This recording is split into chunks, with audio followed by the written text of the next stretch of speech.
రక్షించును. దేవునికి స్తోత్రం, హల్లెలూయా. ఏందంట?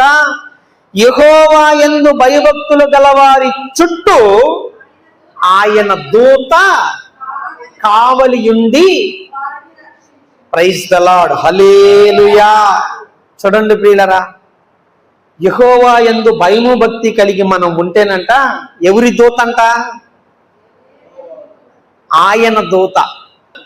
ఆయన దూత కావలియుండి వారిని రక్షించిద్దంట.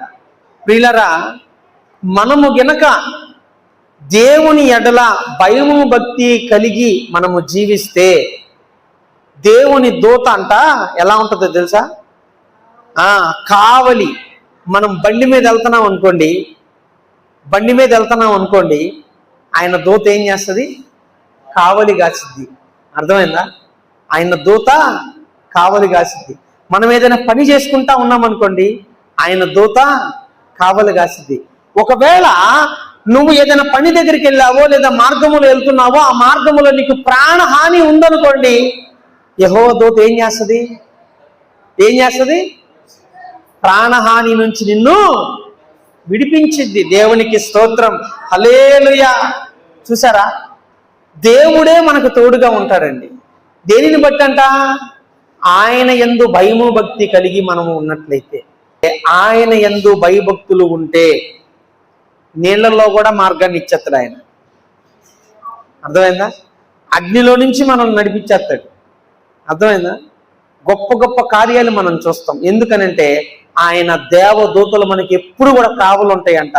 ఏ హాని కూడా మనకి సమీపించదంట. ఎందుకనంటే ప్రియులరా, ఇక్కడ రాయబడిన హెబ్రీయులకు రాసిన పత్రిక 1వ అధ్యాయం 14వ వచనంలో ఒక మాట ఉంటుంది. ఆ మాటను చదువుదాం.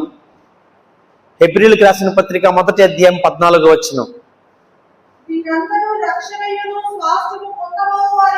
వీరందరూ రక్షణయను స్వాస్థ్యము పొందబోవు వారికి పరిచారము చేయుటకై పంపబడిన సేవకులైన ఆత్మలు కారా అంటే దేవదూతల గురించి చెప్తున్నాడు ఆ మాటని. వీరందరూ అని అంటే దేవదూతలు ఎవరి కోసమంట?